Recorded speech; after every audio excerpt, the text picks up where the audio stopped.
Hello, welcome back to my channel.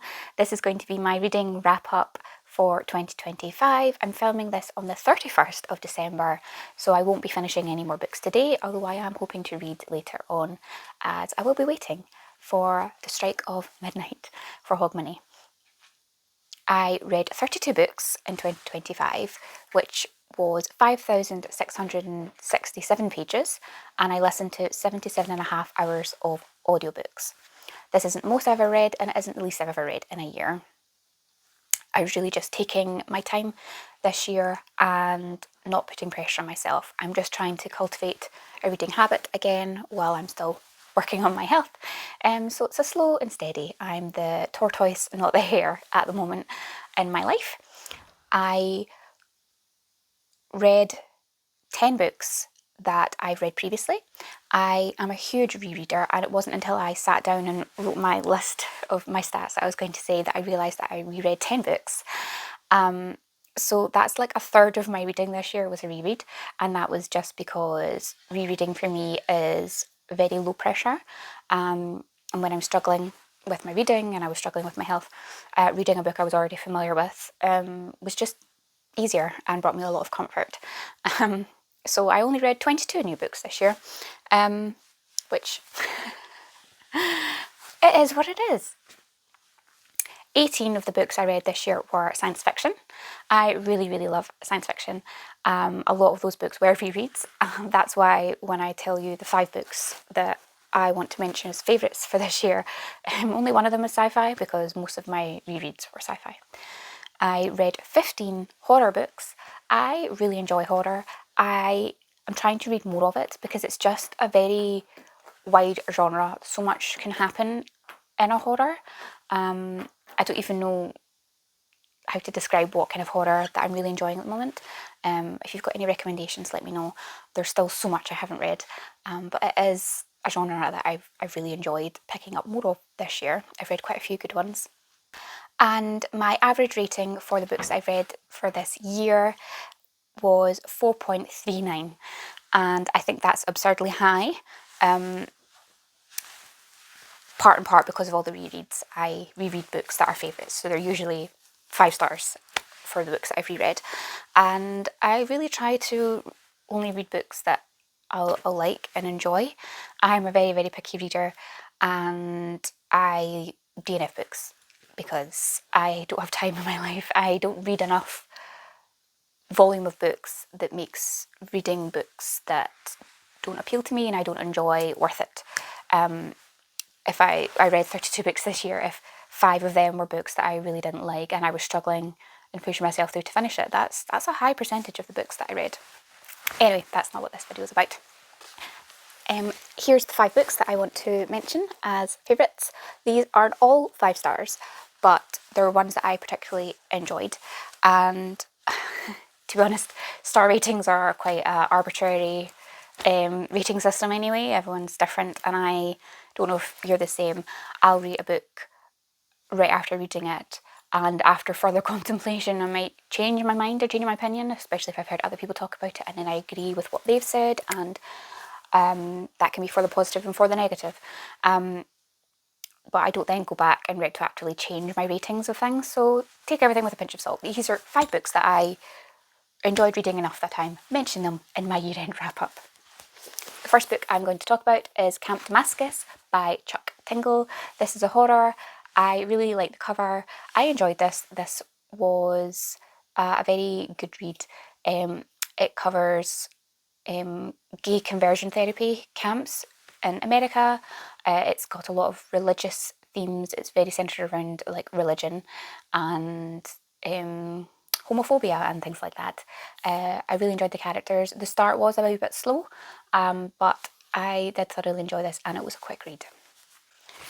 Another favourite was Sea of Rust by C. Robert Cargill. Another beautiful cover. I love the colours of this. I thoroughly enjoyed this. This is the only science fiction I'm mentioning in this list. This was such a good read. It's set over 2 timelines. It's after humanity's been eradicated from the world because of robots and AI have taken over, and the artificial intelligence and the robots wiped out humanity, thinking that's what they wanted, and this is a world without humans. And the robots and AIs struggle to find purpose and meaning in life without humanity. Very, very interesting. I like the double timelines, so you're seeing the main character before the genocide and then like present day, decades later, and how everyone's surviving. This was a really, really good read. Then we have another horror, A House with Good Bones by T. Kim Fisher. I really enjoy T. Kim Fisher. I find her such an easy author to read. She has such enjoyable characters, and I've said this before in another video, but I really enjoy how she writes characters. They're just very real. They've got such a mix of characteristics that make really engaging and interesting personalities. They've got interesting jobs and interesting quirks about them. Everyone's very three-dimensional in a very enjoyable way. This is just about like a haunted house in a neighbourhood, and a daughter worried about her mother who it seems to be imagining things, and it's the daughter kind of going back to stay with the mum in this haunted house that was her grandmother's, and working out if things are real and are happening that way, or if her mum is just going around the twist. This also surprisingly had quite a few humorous moments that I really enjoyed, and the inter-character interactions were really fun. Then I have Frutility by Nyuzo Unu. This is an African-inspired horror set in Nigeria, and this was a very twisty read, full of gore and horror, and the main characters are horrible. You're following two women who are just trying to get their revenge on all their men in their lives. They think they're entitled to a certain way of living and all of that, and a kind of demonic being grants them powers, and everything has consequences. And yeah, this was very intense and really enjoyable. And lastly is a horror manga kind of graphic novel, Uzumaki by Junto Into. I've definitely butchered all of that. This is Japanese and it's been translated, and the artwork in here is very horrific in the best way possible. I'll just show you the end pages because these are in colour, the rest of it's in black and white. It takes a wee moment to get used to because it's Japanese, you read it backwards, and that's kind of challenging to get used to because it's like a graphic novel, so you have to read the panels in the correct order, so that takes a wee moment. This is really, really long, but I thoroughly enjoyed this. This was my first book by Junto Into. Yeah, there's a small coastal town in Japan that's been cursed. There just seems to be a spiral pattern that's appearing in everything in this small town.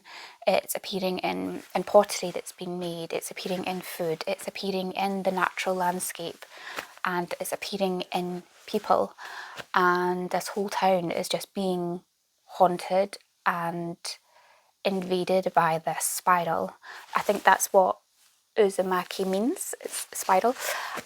So it's just a very intense horror. There's a lot of body horror in here, and yeah, I just thoroughly enjoyed this.